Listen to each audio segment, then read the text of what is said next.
I would imagine almost all of my buddies, right, that had $300,000-$400,000 in student loans when we came out 10 years ago would all be like, oh yeah, I'm going to bankruptcy right after school. Like, I got it all teed up, right?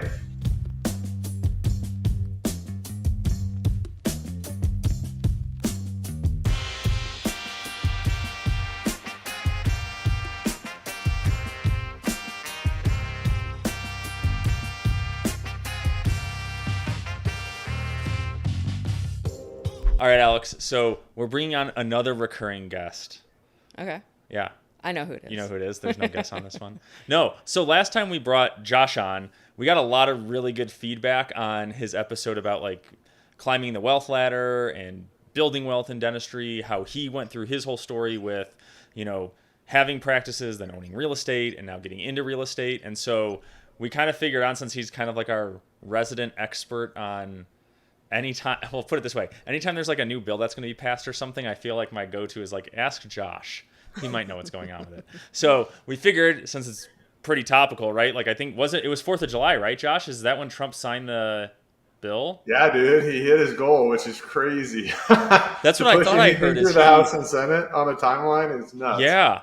So that's awesome. So we figured on today we could just go straight into it. So on a previous episode, just to kind of brief anyone who no one listened to the one before. Yeah, no. Actually, people listen to Josh's, so that's fine. There were a few. So for the few listeners from last time, we kind of if you haven't watched it, please watch. You should please listen to it. Yeah, go back to the other one. This is like you have to watch part 1 to understand part 2. Yeah. That's one of these. It'll be a cliffhanger on the other one. So this totally won't make sense if you don't listen to all of the other ones, all 30 other episodes, please.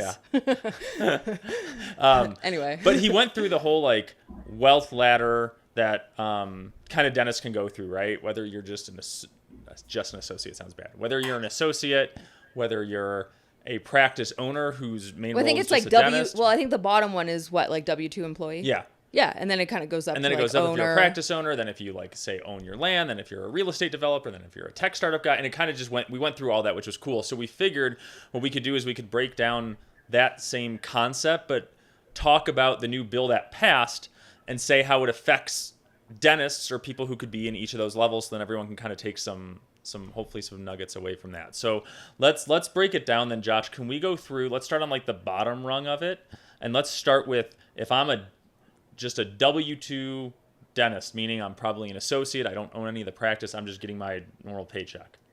Sure, let's do that. And remember, everybody, this is just your hero's journey, right? This is where you're starting. And I'm purely talking in terms of what I've witnessed anecdotally for wealth building, right? What structures are set up to help you build wealth, preserve your time. And, being a dental associate, I mean, it was where I started. It taught me a lot of skills. I learned from the dentist that I was under. I'm very grateful for that time. But you're ultimately trading time for money, right? Like you're not making money unless you're in the chair producing, right? And the tax codes, that's one piece. And then 2, the tax code doesn't treat W-2 earners well, right? It treats business owners well. It treats real estate folks well. So, those are the 2 reasons that we're saying, like, wealth building wise, it's like the lower tier of being a dentist. Nothing to do with the service to your patients or anything else. We're just talking purely like numbers on a spreadsheet. So, and time. Good disclaimer. Yeah, nice general disclaimer on that. Wait a second, yeah. Okay. And so, okay, yeah. So, I mean, do you guys why don't you guys go over kind of the things you were thinking maybe with dentist associates? Maybe you have a list or something, and then I'll fill in the gaps maybe for my list. Does that sound good? Yeah. So, like on my end because I don't even know how to read this stuff or anything, but I'll see people posting recently on like, this is how it's going to affect so-and-so. So maybe we can go through and say like, all right, if we're in like the W-2 earner rung of it, is anything going to change for me if I'm an associate? Let's first start with, are there any tax incentives? Is there anything that, like, what's going to help me out with this bill? Yeah, it's a good question. So I'll just lift off some of the ones I have. I have the bill. Reading it is mind-numbingly painful and all the amendments. So I always just throw it into AI, right? And then sometimes I throw it in a couple of different AIs. So the things I'm saying, they may not be accurate. We won't fully have everything flushed out for about 3 months. But these are, I would take this as like bullet point checklist in your brain to look into, right? Some of these may be 100% accurate, some may not. And so you can look into these things, explore these things, and optimize these things for yourself. I think that's probably the best way to look at it. So that would be the disclaimer. So the first thing, tax tiers, right? The tax tiers were going to go up. I think the top tier was going to go back to 39.6%. We kept things where they're at with the Tax and Job Cuts Act, I believe. So 37% still. So it's not so much things got better, but it didn't get worse like it was planned. Okay, so then based on where things were at previously, that part's just staying the same. It's not going up or going down.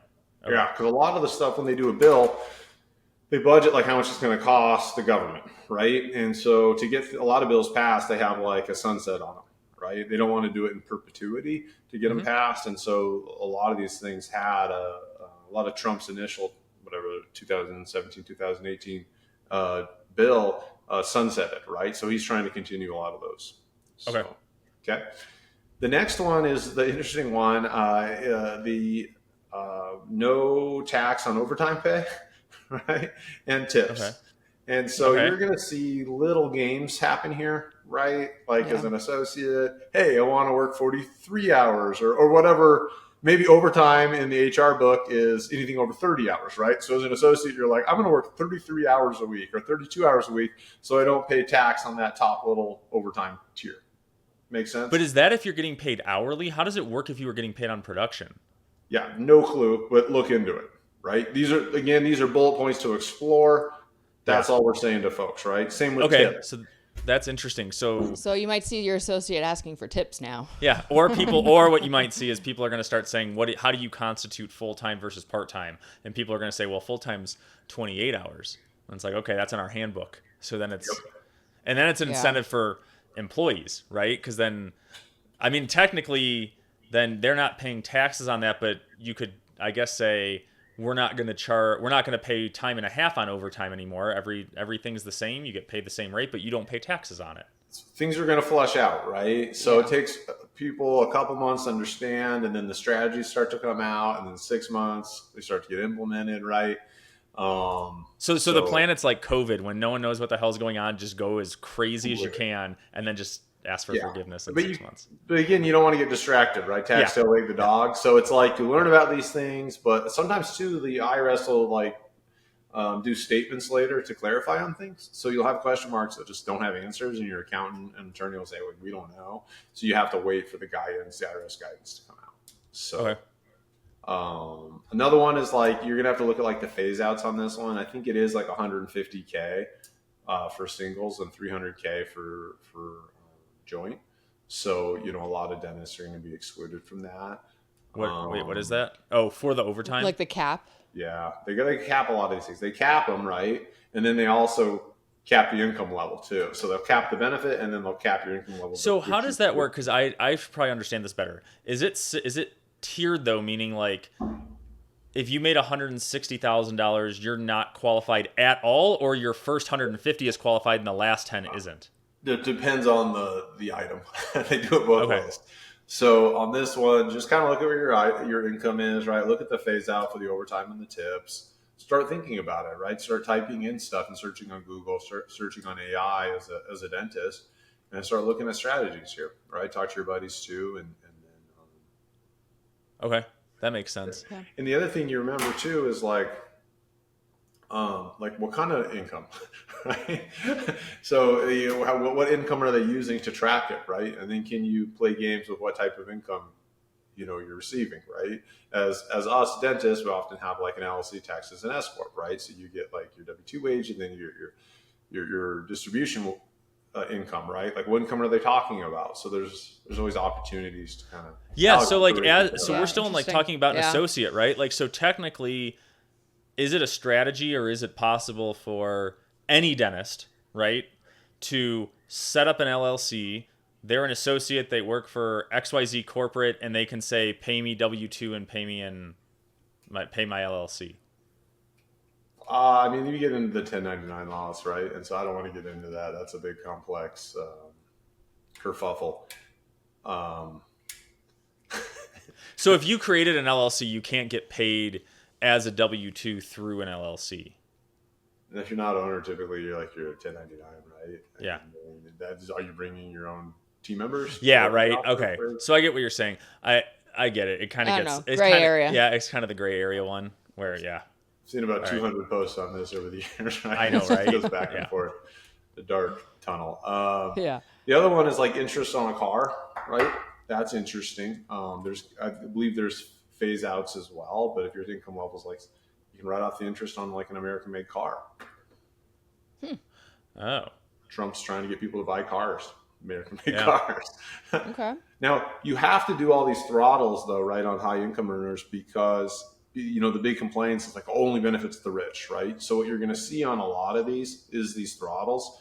So the politicians can say, hey, it doesn't benefit the rich. Once you're over 150, once you're over 200, once you're over 300, you get a phase out on this or you don't get this, right? So you're often going to see those restrictions in there. Oh, that's pretty cool. Okay, so you can do that for American cars. Do we know if he's going to include Tesla or not? Does it just depend on how he's feeling about Elon? I don't know the exact definition, but I feel like it's a certain percent is manufactured in the U.S., 80% or something in the U.S. and that qualifies.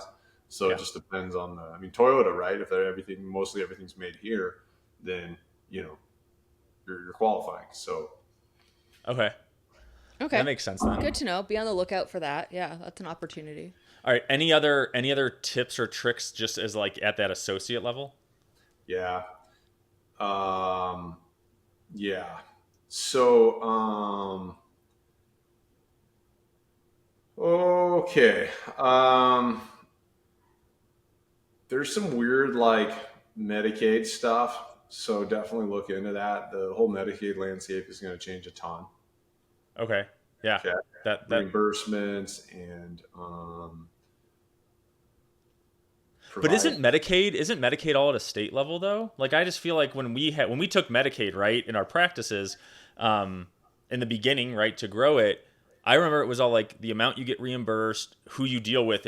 I always dealt with Colorado. I didn't deal with the U.S. Medicaid, Yeah, I'm not a Medicaid doctor. So this is not the podcast, the one we're doing right now, to get hold me or you guys accountable to accurate details. This is the one just to get ideas and to look into. Yeah. So I believe that the federal funds a lot of that through the state. And so if the federal's changing their tune, right? And that's where a lot of the state money comes from. Then it's so everything kind of gets changed. So are they saying, when you say landscaping changing, obviously we don't know all the details on it, but are we saying, is it changing, I guess, for the better or worse for a dentist who either works at an office for Medicaid or owns I don't know yet. I haven't looked into it. This is going to be one of those 3 months ones, but I've been saying if you do look into it. The other thing is they're saying there's work requirements right now, right, for Medicaid, which I always thought was a good thing, right? People just getting on the system. The stats are staggering on people who've been on the system for a year. They never get off, right? They're this is great. Yeah. I'm poor, but I don't have to do anything. I'm just going to keep doing this, right? That's the stereotype. And when they do the research, that's the numbers that pop up. Well, now they're having work requirements, right? You got to volunteer, you got to work, you got to do something to keep your benefits.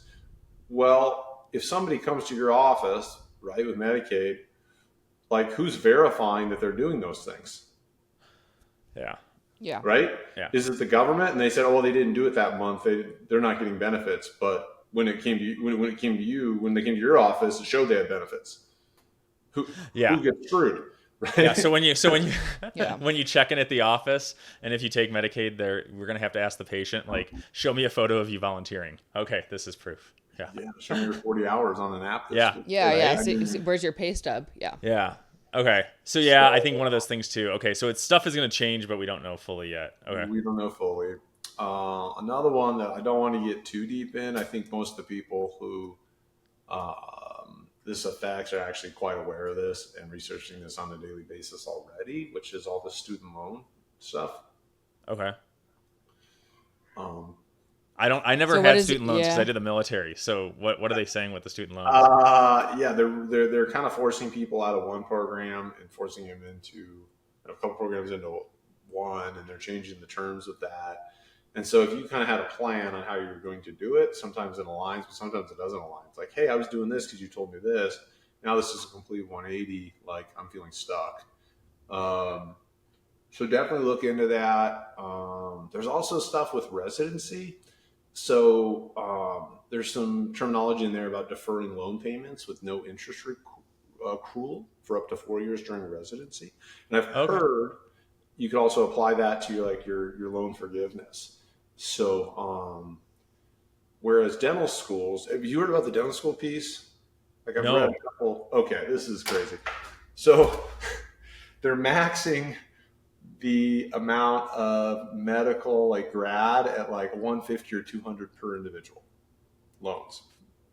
Oh, to get it? No, that like you can take out for 4-year education or however long the program is. The max you can take out in loans is 150 or 200,000. Yeah. Oh, and that's like great. what like so you that's can get like a you, third of your third of your degree. You can get like Thank you. No, you can get like 1 year of USC paid for NYU, right?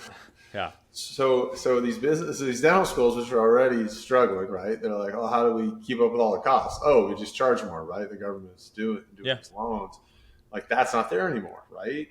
And so it's like, what do you do, right? Now on like publicly funded loans, you can't declare bankruptcy and get rid of them, right?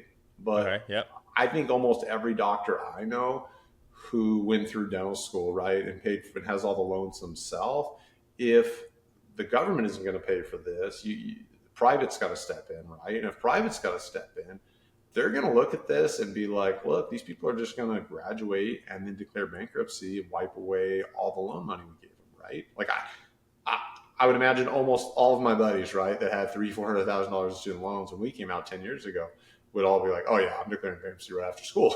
Like I got it all teed up, right? Yeah. So it's like, okay, the government's not going to sponsor it. Okay, private banking that would typically sponsor it in lieu of the government is going to be super realistic. Oh yeah, they're going to be hesitant to give any, especially if they know people could take advantage of that and just do that easily.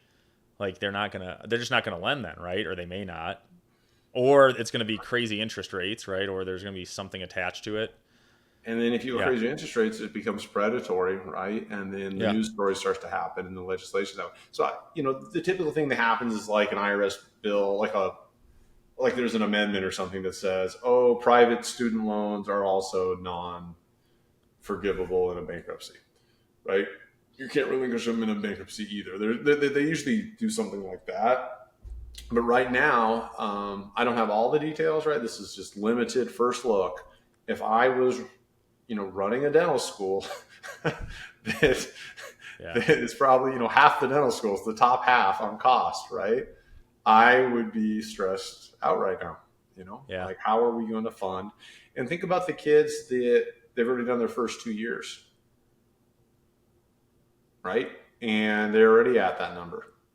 Where are they going to get the money for the next 2 years? Are they even going to be able to finish their degrees? Yeah. Yeah. There's a lot of downstream effects on this thing. Yeah, I feel like you said, what happens though is like they create something. It's almost like it's almost like what is it always like Microsoft that whenever they put out a new product, they know there's bugs and they just let the people test it out and then they kind of fix it. It seems like that's maybe what they do here with bills, right? Is they like put something out, they know there's bugs with it, they wait for things to happen and then they like adjust. 100%. And the government doesn't adjust that fast. Right? So it's like yes, and there's going to be a good period of chaos, right? Where things are chaotic and stressful and okay. Anything else on student loans? I got one more on this level here. Yeah, go. Yeah, what's next? If you like our podcast, check out Alex's newsletter, Just 2 Minutes. It's full of great advice, which makes sense considering it's her thoughts and not me sidetracking her every 2 seconds. You can subscribe at coupleofdentists.com. The link is in the show notes. Now, back to the pod. So if you're buying a practice, okay, pathway to business ownership. Okay, yeah. So qualified business income, that's like a 20% deduction for pass-through entities, right? So that saves you a good amount of money. So it's like an incentive to become an owner. Like that's still there. Wait, Okay, so you're saying what? So if I bought a practice and it was $1,000,000, 200,000 of it comes. I don't have to pay taxes sorry, on. your income as a practice owner, like 20% of that, like income gets wiped through the QBI. Oh, Let okay. me, So okay. So then we'll break it yeah. down. I own a practice. I make $400,000 this year. I only pay taxes on 320,000 of that. Yeah, let me just put in an example. I'm not good at explaining. I mean, just to keep like simple numbers, right? 300 grand W-2 wages, 100 grand business income. Okay. So it's just the business income that qualifies. Okay. Okay. And what people typically do, right, is they pay themselves the minimum, like 160 or whatever W-2, and the rest they make as income. So it's like a Yep. large chunk. It does have phase outs. It's phased out, let's see, between 400 and 500 grand. So again, it's like, where's that little sweet spot? And just so listeners know, if they aren't aware of that concept that you were talking about earlier, you're saying if the goal is to pay as little amount in taxes as you can, you would take the minimum, almost not allowable, but that's like kosher amount in W-2 income, and the rest you want to take as distributions because you pay less taxes on those distributions as an owner versus W-2. Yeah, and the number is based off of like chance of being audited. Yeah. So Yeah. The red flag. Yeah. yeah, if you're, as long as the government is getting their full like 15.3% taxes on employees before it starts phasing out, phases out. It changes every year, but it used to be like 160. I'm not sure what the number is. So it's basically the government's still getting their like employment taxes. Okay. And then you said, okay, for 2025, it's 176, 100. Okay. So that means you're still paying full Social Security, self-employment, like you're paying all those taxes, right? And so Yeah. the government's like, well, we got our taxes. We don't really have a much incentive um, to go after this person. Yep. So, Yeah. so typically when this is not financial accounting or legal advice today. Yeah. These are just my opinions. Typically someone will set their income around that level. Okay. Yeah. I saw somebody the other day set it like 90, right? And so you can do that too, but you're just higher chance of getting audited because the government would get more tax money from you if they audited you and found you in violation. And so, rule of thumb is to, be at 176, 100 this year or a little higher, right? 180, Yep. 185. Then anything above that, you get through the business. As long as you don't phase out, you get 20% deduction. Off of that part. Yeah, it Yep. seems like the government's almost like they're like winking at you, being like, here's where we think you keep it at. If you're here, then like we'll be good, kind of Yeah. thing, right? And they're like, so Yeah. yeah. Yeah. Good. All right, let's go into practice owners. Okay. Oh, the last piece there is the bonus Okay, yeah. depreciation, which is like, we'll get into that on the real estate side, but that's like my favorite. So, I think if the words real estate come into anything, I think I just assume that you're like, I would just say that like when you become an owner now, like anything you buy, you can take all of that off your, like equipment, those other things, you can take it all off in the first year. Off your yeah. So when someone comes in, and especially if you were doing like a startup, right? You probably have a lot of cost. You might buy a CBCT. You might buy, all your chairs, anything that's like a bigger equipment. You can just take all of that cost off the first year as a deduction. And do you know like what qualifies? Is it any piece of equipment, or does it have to have like a certain value or a certain time horizon? I think pretty much all equipment. Real estate, it matters. Anything like 15-year, in the 15-year newer category or 20-year newer category. But for equipment, no, I think it's just everything. All right, There's a cool. couple different codes, like 179 is one of them, and then the other one, that they just put in there in the bill is called 168N. And I'm getting ahead of myself. Point is, if you're a dentist and you're about to buy a practice, you'd be able to write off a lot and not pay taxes for a few years, typically as a dentist buying a practice due to all the equipment in there. And then, especially if you buy more equipment. And then even existing practice owner, if you're like expanding or adding more practices, right, startups, you typically get rid of your income through this depreciation. Because what was it before? Like you could only depreciate a certain amount? Yeah, bonus was shrinking, right? Because I think in the past maybe it was 100 at some point, but like more recently it got. Yeah. This year it was like 60 or 40 or something. Oh, so they had a cap on it. Yeah. How much you could it was take. phasing out. Yeah, 60, 40, 20, and 0. Oh. Now this has always been supported by both sides of the bonus depreciation. So this wasn't something they were like fighting about. Okay. The Democrats and Republicans so much. Anyway, so we'll get more into that, but that's something for like somebody who wants to buy. So, okay, so those two things, if we're moving from dental associates to dental practice owners, those two things still apply. Do you guys have state taxes in Colorado? Yeah, we do. So can you guys talk about SALT? We don't in Washington, so I kind of understand it, but I don't use it. Wait, what did you just ask me to figure? What did you need me to do? Okay. Yeah. Let me, one sec here. I think I picked up like 26% of what that sentence was that you just asked. Okay. I'm trying to do this the simple way. Is this like an acronym for something? SALT stands for state and local taxes. Oh, like what is it in Colorado? Like the SALT, there's a SALT deduction. How have I never heard this term before? Because we're not accountants. It's like the deduction. I have an excuse. Say, hey, I came from Canada. We call it something in my state federal government. You can't charge me again. So the states that have higher like income taxes, this helps them. Yeah. So states like California, some of the bigger ones. I think Colorado we're at like 4%, somewhere around there. Okay. For state taxes. Okay. Yeah, we don't have that in Washington, so it doesn't even apply. But I think it's like the cap got bumped maybe to 40K. So like that's 40K in income that you're paying at the state level. You don't have to pay at the federal level for like that first. Oh, okay. Yep. Got it. You know, sometimes state and federal taxes stack, and that really sucks. So it's like unstacking them for like the first 40K. Okay. Good. So like it's a tax advantage for people who own practices. It's a good thing.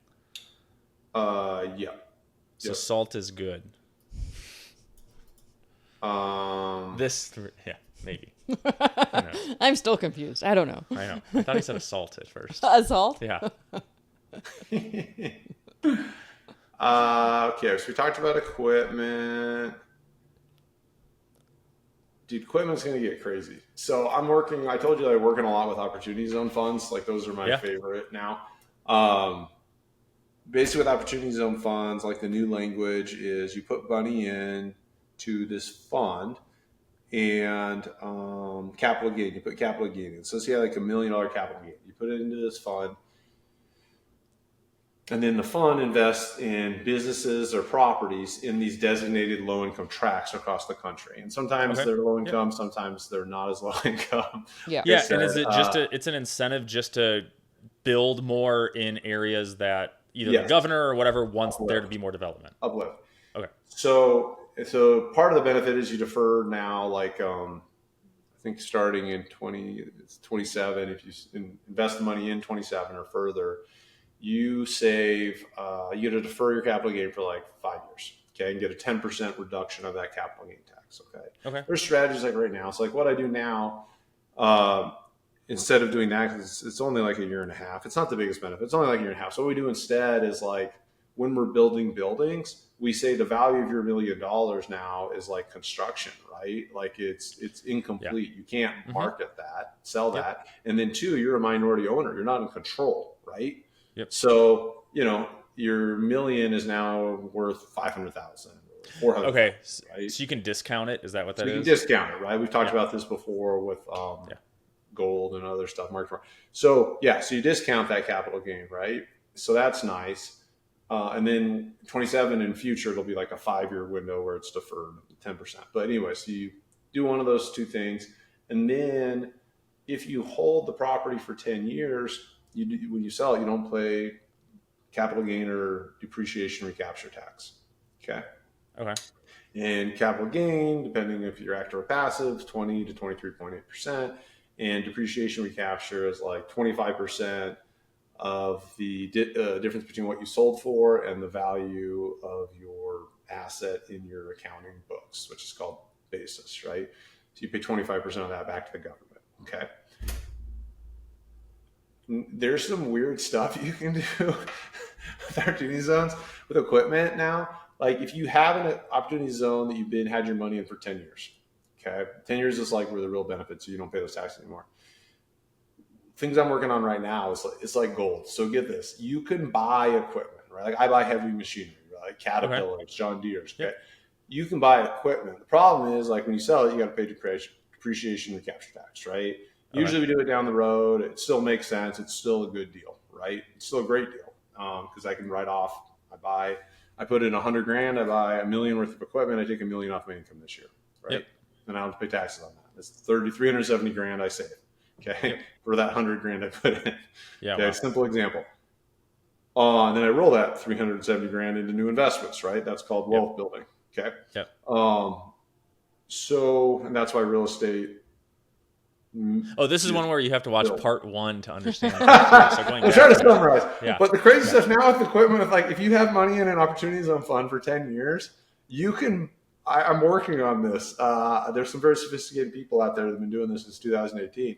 You can buy equipment 367 days later if you wanted, sell that equipment and not pay depreciation recapture tax.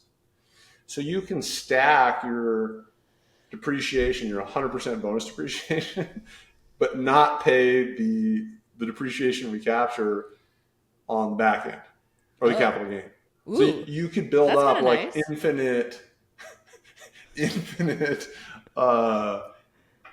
See, I don't like doing podcasts and this kind of stuff because like the one like senator who's listening might stumble across it like 3 years later. He's like, oh, I got to put that in the bill and I got to nip that. Yeah, close that loophole. Well, it's one of those things where it's like you got to be careful. Yeah, it's like you want to tell everyone, but you can't really tell everyone. But so anyways, this is the reason I do like opportunity zone like every year, right? I do like a new one every year, and there's just options like this. There's ones with like Bitcoin mining you can do, same kind of stuff.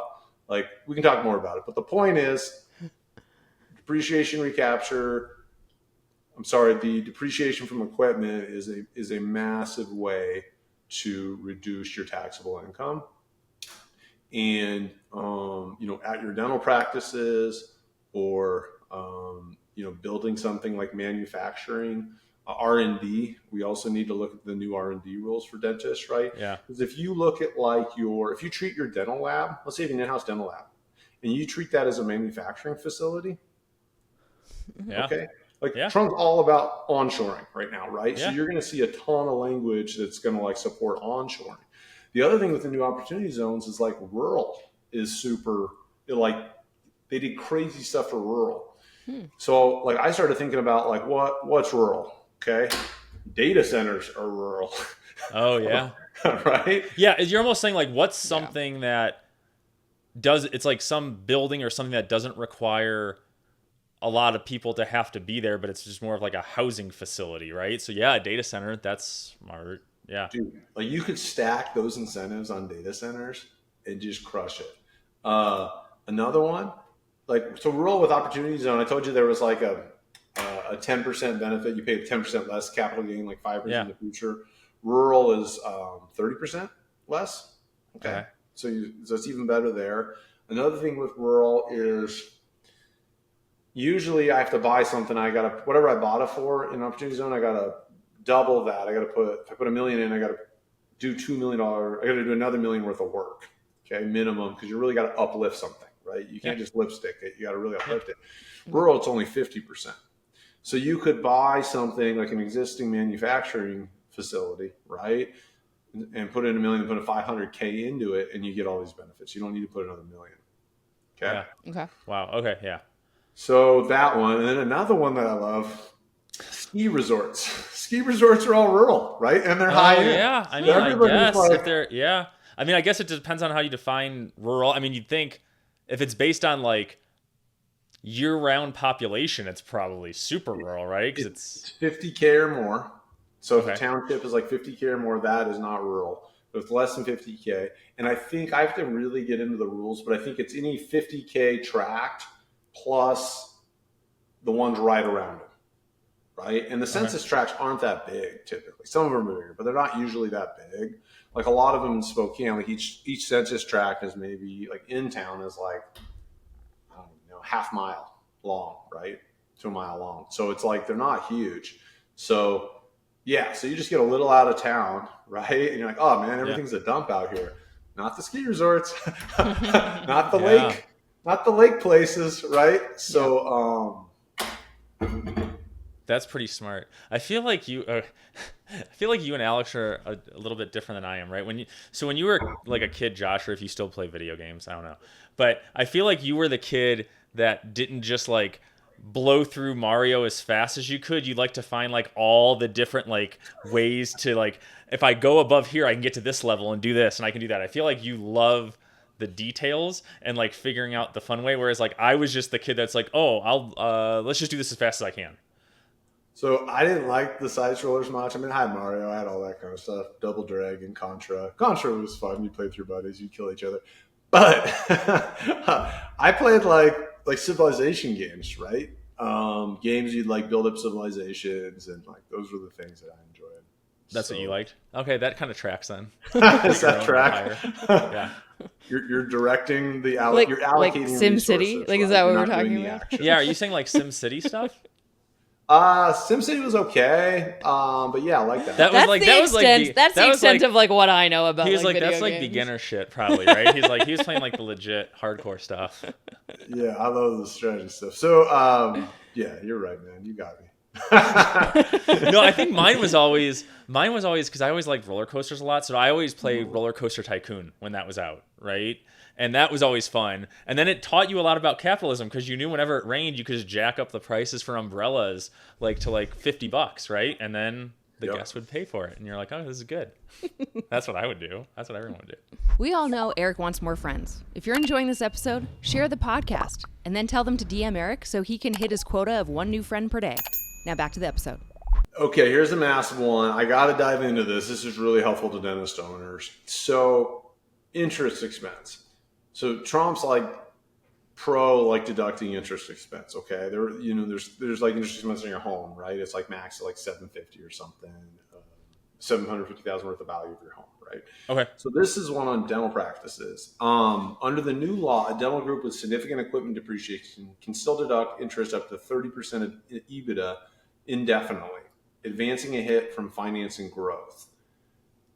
So this is one people need to look into. I think he's just making it easier to take. Trump wants to grow the GDP, right? So Scott Bessent is head of Treasury. He's like the most sound like financial guy in Trump's team, right? Like macroeconomic financial guy. Okay, Bessent's goals are 3% or less inflation. Okay, 3% or more GDP growth. Okay. And then he doesn't want our debt to be more than like 3% of GDP. Okay. I think that's the last one.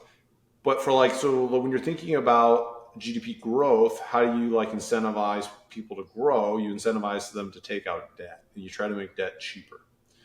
Right. So that's what he's trying to do. He's trying to drive down interest rates as many ways as they can to increase GDP growth from 3 to 4 to 5 to 6. Okay. So he's looking at our national debt and like, oh crap, we need to refi this at a lower rate. So he's trying to lower interest rates for that. But then to pay off this huge debt, our GDP needs to grow much faster, which means people need to take out loans. So he's trying to encourage people to take out car loans, to take out business loans. Okay. get that GDP jacked up. Because obviously he can only thrash Jerome Powell, the head of the Fed, so much. He just doesn't have control, right? Yeah. And if he had control over the Fed, then like national markets kind of get hesitant of the U.S. It's run more like a dictatorship, right? And so he can't. There's pain point for him to taking over the Fed, right? Okay. So anyway, so that's what he's doing. Good. Yeah. Mm-hmm. Let's see. We can jump into the next tier if you want, into your little happy place. Yeah. I think there's a couple on here that I haven't really seen in dental yet, but we should. I tried to set up an opportunity zone for one of my practices, and it was right when like it had just come out, and we just didn't execute. It was just too new for folks, for the attorneys, the accountants. It just was like pulling teeth to get everything executed. But now like it's there. So like look to start if you're starting a dental practice, starting an opportunity zone like makes a ton of sense. Starting it like with a capital gain and then makes a ton of sense. So if you're doing like multiple practices, look to opportunity zones. How do you find if your location, whether you're okay, does this apply two ways? Let's say you're starting a practice, right? I'm guessing you just look online and there's like a site that tells you like put in your coordinates and this is an opportunity zone, right? Opportunity zone mapping tool. Okay. What about if you're buying a practice? Could you buy a practice that maybe is in an opportunity zone, but it wasn't qualified, or do opportunity zones only apply to new builds? So it goes down to how much you're putting in again, right? So if you buy it for $300,000, right? Let's say you buy like a one opportunity zone, but it's like one of those little dinky ones, right? 4 or 5 chairs. The guy's barely showing up, the dentist, right? Yep. Maybe it's struggling, or he's 70, he doesn't care, right? You buy it for $300,000, you get a loan for $600,000, right? To put another $300,000 into it. Like, you buy a Cerac, right? And the whole CT machine, you're already at $300,000, right? Yeah. Now it qualifies. Okay. Rural, even less, 50%, right? You buy a rural practice for $300,000, you put an extra $150,000 into it. Now it qualifies. But don't just do the practice, do the build. Okay. All right. So here's another business opportunity for you, Josh, since you already don't have enough going on. Right? I know. You should get in with all the practice brokers and the people who deal with that, and almost act as like the consultant for anyone looking to buy something. Is, hey, could you do this or do that? That would be, because I bet you most practice brokers don't know that, and I'd say 99.9% of dentists don't even know it exists. I feel like that would be a cool value add for people. I think one of my friends calls me the Wizard of Oz because he starts hearing this stuff. The OZ. I think this is something I'm passionate about. I think it's cool. Obviously the tax benefits are great, but also just like uplifting parts of America, it's hard to uplift, right? And so I like the impact piece. I like the tax piece. I like the real estate piece. I like the business piece. So absolutely. Nice. I'd love to do that. That was a 3-second delay in my brain to pick up that reference, and I was like, oh yeah, that actually is funny. The Wizard of Oz thing. I like that. That's a good nickname. That should be yours. What's the reference? I've never seen it. Opportunity Zone is OZ, and he knows a lot about it, so he's like the Wizard of Oz. Yeah. Oh. Sorry, that went way over my Alex head. never watched the Wizard of Oz. I never. I was trying to figure out. I'm like, is there a reference in the movie? No, there's Is several. there a scene? It's kind of funny. We both have like. Yeah, I guess. Hey, we both have these movies where the average person should or has probably seen them, but there's certain ones that I've never seen and certain ones you haven't seen. Like, and it's kind of different. It's very gender swapped, because mine are like, I haven't seen The Godfather. I haven't seen like those type of like crime, more masculine movies. Whereas like Alex hasn't seen like Grease or Charlie and the Chocolate Factory or Wizard of Oz. I've seen Charlie and Chocolate Factory. I just don't like musicals. Yeah. Is there singing in Wizard of Oz? Yeah. Oh, see, that's why I don't like it. Yeah. So there's 3 other programs, 2 other programs: the New Markets Tax Credit, and LIHTC. So those are 2 like incentives for housing in these markets. Traditionally, I think there's going to be some play here with dental. I just don't know what it is yet. I'm going to have to dive in, but they definitely put more money into those. So I don't know those words that you said.